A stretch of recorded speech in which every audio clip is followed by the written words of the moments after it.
नमस्कार दोस्तों, आज की इस वीडियो में हम बात करेंगे लकवे की समस्या के बारे में कि ये जो लकवा है ये असल में होता क्या है। क्योंकि अक्सर जब हम ये देखते हैं या लकवे के मरीज़ से बात करते हैं तो हम सुनते हैं कि मेरा हाथ नहीं चल पा रहा है, पैर नहीं चल पा रहा है, तो उन्हें लगता है कि जो समस्या है वो हाथ या पैर या मुंह की है, क्योंकि वो बोल नहीं पा रहा है, चीज़ें याद नहीं रख पा रहा है। और जब वो इलाज के लिए डॉक्टर के पास भी जाते हैं तो डॉक्टर उनका ट्रीटमेंट करते हैं, उन्हें दवा लिखते हैं, लेकिन वो ये नहीं बताते हैं, इतने अच्छे से एक्सप्लेन नहीं करते हैं कि ये जो समस्या है, लकवे होने का जो कारण है, वो आपके हाथ या पैर या फेस में आई हुई कोई समस्या नहीं है, बल्कि ये समस्या आपके दिमाग की है। अब दिमाग की कैसे, इसको थोड़ा सा समझते हैं।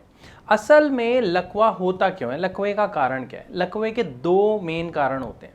सबसे पहला होता है खून में थक्का बन जाना, क्योंकि जब खून में थक्का बन जाता है और वो थक्का या स्ट्रोक आपके दिमाग की किसी नस में जाके फंस जाता है, जिसकी वजह से प्रॉपर ब्लड सर्कुलेशन नहीं हो पाता है, या ये कहा जाए कि जो हमारा दिमाग है, जो उसका काम है कि पूरे शरीर को कमांड देना, जैसे अभी मैं बोल रहा हूँ, बोलने की कमांड देना, हाथ हिलाना, जेस्चर्स, ये सब काम जो है हमारा दिमाग करता है और वही हमारे पूरे शरीर को इन्फॉर्मेशन देता है, ये हम सब जानते हैं। लेकिन उस थक्के की वजह से ये इन्फॉर्मेशन सप्लाई नहीं हो पाती है, ये रुक जाती है, जिसकी वजह से पैरालिसिस होता है। अगर हम बात करें इसके दूसरे कारण की, तो दूसरा होता है ब्रेन हैमरेज, मतलब जो हमारी दिमाग की नसें हैं उनमें से किसी एक नस का फट जाना, क्योंकि जब वो नस फट जाती है उसके कारण भी पैरालिसिस होता है। लेकिन यहाँ पे सवाल ये उठता है कि ये जो थक्का बना खून का या फिर जो नस फटी, ये आखिर हुआ क्यों, ऐसा क्या होता है जिसकी वजह से ये थक्का बनना या नस का फटना जैसे गंभीर समस्या का सामना एक व्यक्ति को करना पड़ता है। देखिए, इसके मुख्य कारणों की बात करें तो सबसे पहला कारण होता है कोलेस्ट्रॉल और शुगर। असल में जब किसी व्यक्ति के शरीर में कोलेस्ट्रॉल बहुत ज़्यादा बढ़ रहा होता है, शुगर की समस्या उसे होती है और वो उस पर ध्यान नहीं देता है, तो उस व्यक्ति का जो ब्लड है वो मोटा होना शुरू हो जाता है, थिक होना शुरू हो जाता है शुगर, ग्लूकोज के कारण, और उसमें थक्के बनने शुरू हो जाते हैं। जब वो थक्का दिमाग की किसी नस में जाके फंस जाता है तो पैरालिसिस का अटैक उस व्यक्ति को आता है। और अगर हम दूसरे कारण की बात करें, नस फटना, तो उसका कारण होता है हाई ब्लड प्रेशर, कि जब किसी व्यक्ति को बहुत समय तक हाई ब्लड प्रेशर बना रहता है, जिसकी वजह से जो ब्लड फ्लो कर रहा है वो बहुत प्रेशर में करता है, और कोलेस्ट्रॉल के कारण जब आपकी किसी नस में ज़्यादा प्रेशर से खून जाता है, जगह कम होती है और वो नस फट जाती है, तो भी पैरालिसिस का अटैक होता है। तो यहाँ पर हमने सबसे पहली चीज़ क्या समझी कि जो पैरालिसिस है, जो लकवा है, उसका जो कारण है वो दो मेन कारण है, स्ट्रोक, खून का थक्का बनना, और दूसरा नस का फट जाना। लेकिन आम तौर पर एक व्यक्ति को जिसको लकवे की समस्या आई है उसे ये नहीं पता होता। उसे लगता है मेरे हाथ पैरों में कोई समस्या आ गई है, मेरे चेहरे में कोई समस्या आ गई है, जो अकड़ गया है, लटक गया है और वो चल नहीं पा रहा है, काम नहीं कर पा रहा है। लेकिन ऐसा नहीं होता। मैं आशा करता हूँ ये बात आपको अच्छे से समझ आ गई। अब ये सारी बातें समझने के बाद हमें समझना होगा कि अगर किसी व्यक्ति को लकवे की शिकायत हुई है तो वो उससे कैसे बाहर निकल सकता है, वो अपने आप को दोबारा कैसे एक सही अवस्था में ला सकता है, अपने शरीर को स्वस्थ बना सकता है। क्योंकि देखिए, ये बात तो बहुत कॉमन है, बहुत श्योर है कि आपने भी कुछ मरीज़ ऐसे ज़रूर देखे होंगे जिन्हें लकवा हुआ, लेकिन कुछ या लगभग साल डेढ़ साल बाद उस व्यक्ति की हालत में काफ़ी सुधार आया और अब वो चलने लग गया, सब कुछ करने लग गया। तो ऐसा होता क्यों है, इसको समझना भी बहुत ज़रूरी है। देखिए, अगर किसी एक व्यक्ति को लकवा हुआ है तो यहाँ पे एक बात आपको समझनी पड़ेगी, वो जो दिमाग की नस में खून का थक्का रुक गया था, जम गया था, उसके कारण दिमाग में जो न्यूरॉन्स होते हैं या जो छोटी छोटी नसें होती हैं, उसका एक भाग जो है वो मर जाता है। तो हमने यहाँ तक कारण के बारे में समझ लिया। अब हमें यहाँ पे समझना होगा कि अगर किसी व्यक्ति को लकवे का अटैक आया है, पैरालिसिस अटैक आया है, तो वो कैसे अपने आप को बचा सकता है, ठीक रख सकता है, या अगर उसे ये समस्या हो गई है तो वो इससे बाहर कैसे निकल सकता है। इसको समझने के लिए हमें दोबारा चलना पड़ेगा उसी पॉइंट पे जो हमारे दिमाग में स्ट्रोक बन जाता है, जो खून का थक्का बन जाता है, जो मैंने आपको बताया था। एक चीज़ पहले आपको एक बहुत अच्छे से समझनी पड़ेगी कि जब आप कि दिमाग में वो जो खून का थक्का जमा हुआ है उसके कारण से दिमाग के एक पर्टिकुलर हिस्से की कार्रवाई बिल्कुल बंद हो जाती है, जिसके कारण दिमाग आगे शरीर को इंफॉर्मेशंस या कमांड्स नहीं भेज पाता है और आपके हाथ पैर चलना बंद हो जाते हैं या अकड़ जाते हैं। तो यहाँ पे बहुत सारे पेशेंट्स का एक सवाल आता है, जब वो भारत होम्योपैथी में आते हैं तो उनका एक सवाल होता है हमारे डॉक्टर से कि डॉक्टर अगर ये थक्का हमारे दिमाग के उस नस से हट जाए तो क्या हमारी तबीयत दोबारा ठीक हो जाएगी। तो देखिए यहाँ पे आपको समझना बहुत ज़रूरी है कि उस थक्के के कारण सबसे पहली बात, वो जो थक्का जमा था वो समय के साथ साथ और ज़्यादा सख्त हो जाता है, वो वहीं पर अटक जाता है। लेकिन अगर हम बात करते हैं कि वो डिल्यूट हो जाता है, वो वहाँ से ख़त्म हो जाता है, तो क्या वो हिस्सा दोबारा काम करने लगेगा? ऐसा बिल्कुल नहीं होगा, क्योंकि जो दिमाग का हिस्सा, जो न्यूरॉन्स उसमें थे जो एक बार मर गए, उसको दोबारा जिंदा नहीं किया जा सकता।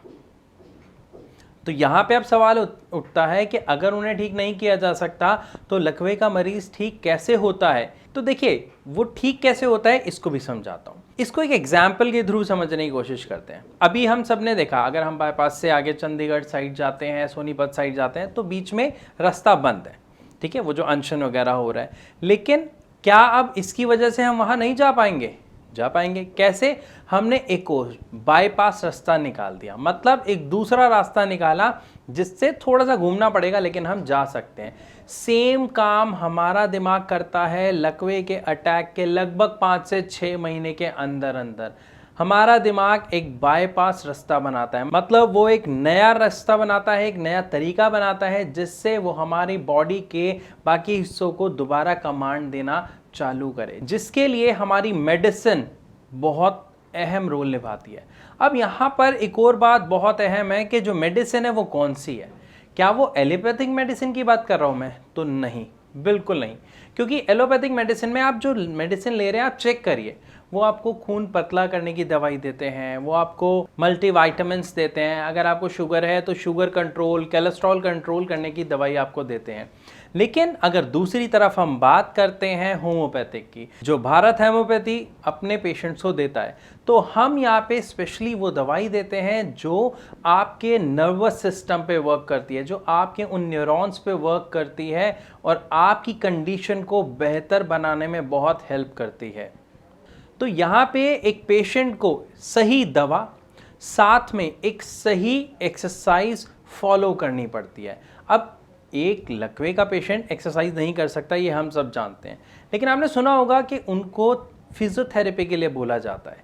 तो फिजियोथेरेपी क्या होती है कि किसी तरीके से अपने पूरे शरीर को दोबारा वर्किंग कंडीशन में लेके आना, जो आप खुद भी घर पे कोशिश करके कर सकते हैं। लेकिन अगर सही मेडिसिन आप नहीं लेते हैं तो जो इसका असर है वो आपको इतना अच्छा नहीं मिलता है। लेकिन हाँ, पहले 6 महीने में आप पेशेंट के अंदर बहुत अच्छा बदलाव देखते हैं। 6 महीने के बाद ये जो बदलाव है ये धीरे धीरे कम और उसके बाद बंद हो जाता है, क्योंकि हमारा दिमाग जो एक नया, अभी हमने कहा था बाईपास जो बनाता है, वो सिर्फ अगले 6 महीने के लिए ही बना पाता है। उसके बाद उसको ठीक करने का पूरा जो रिस्पॉन्सिबिलिटी आ जाती है वो कहीं ना कहीं हमारी मेडिसिन पे आ जाती है। तो यहाँ तक हमें एक बात तो चीज़ समझ आ गई कि पहले 5 या 6 महीने में जो भी लकवे का पेशेंट है उसके अंदर सुधार आता है और वो विजिबल सुधार होता है। जैसे वो बोलना काफ़ी हद तक कोशिश कर पाता है, चलने में मतलब उसका थोड़ा बहुत हाथ हिलने लग जाता है, पैर थोड़ा थोड़ा हिलने लग जाता है, ये हम सब ने देखा है। लेकिन अगर हम बात करें एक पूरे सुधार की, मतलब जो ऐसा चेंज जिससे वो जो पेशेंट है वो खुद को संभाल पाए, तो उसके लिए हमें एक चीज़ समझनी पड़ेगी कि हमें किस चीज़ पर काम करना है। हमें काम करना है उस जड़ पर, मतलब समस्या की जड़ पर। लकवा किसकी वजह से आया? दिमाग में स्ट्रोक की वजह से आया। तो हमें ठीक भी क्या करना है? दिमाग के न्यूरॉन्स के सिस्टम के ऊपर वर्क करना है कि हमारी जो मेडिसिन है वो हमारे नर्वस सिस्टम को, न्यूरॉन्स को एक्टिव करे, वो उन्हें पावर दे। लेकिन जो हम जनरली एक एलोपैथिक मेडिसिन लेते हैं उसमें ऐसी दवा नहीं होती है, जिसकी वजह से पेशेंट दवा खाता है लेकिन सुधार अपने अंदर नहीं देख पाता है। और इसी की दूसरी तरफ अगर हम बात करते हैं होम्योपैथिक की और स्पेशली भारत होम्योपैथी की, तो हम यानी भारत होम्योपैथी में हम अपने पेशेंट्स को जो दवा देते हैं वो स्पेशली उसके नर्वस सिस्टम पे, उसके न्यूरॉन्स पे वर्क करती है, जिसके कारण उसे बहुत जल्दी बहुत अच्छा रिजल्ट देखने को मिलता है। अब चाहे उस पेशेंट को लकवा हुए साल हो गया, 1.5 साल हो गया या जस्ट अभी हुआ है, उससे कोई फर्क नहीं पड़ता, क्योंकि जहां पर प्रॉब्लम आई आपने जाना इस वीडियो में कि वो वाला सिस्टम, हमारे दिमाग का वो वाला हिस्सा खत्म हो चुका है। जो बाकी हिस्सा है हमें उसके ऊपर वर्क करना है ताकि हमारा दिमाग दोबारा पहले की तरह अच्छे से वर्क कर सके और जो पेशेंट है वो भी अपने आप को ठीक महसूस कर सके और अपने अंदर बदलाव देख सके। तो यहाँ पर मैं आशा करता हूँ कि आपको अच्छे से समझ आया होगा कि लकवे का कारण क्या होता है और हम उसको कैसे ठीक कर सकते हैं, क्या गलतियाँ हम करते हैं और क्या हमें नहीं करना है। लेकिन फिर भी अगर आपके मन में कोई सवाल है या आपके परिवार के किसी सदस्य को लकवे की समस्या है, तो आप नीचे दिए गए नंबर्स पर कॉल करके हमारी डॉक्टर्स की टीम से फ्री ऑफ कॉस्ट परामर्श कर सकते हैं, या फिर आप हमें कमेंट सेक्शन में अपना सवाल लिखकर भी पूछ सकते हैं। तो मैं आशा करता हूँ इस वीडियो से आपको काफ़ी कुछ सीखने को मिला होगा। वीडियो अच्छी लगी तो लाइक और शेयर ज़रूर करें ताकि जो भी लकवे का पेशेंट है उसे मदद मिल सके। मिलूंगा अपनी अगली वीडियो में, तब तक के लिए नमस्कार।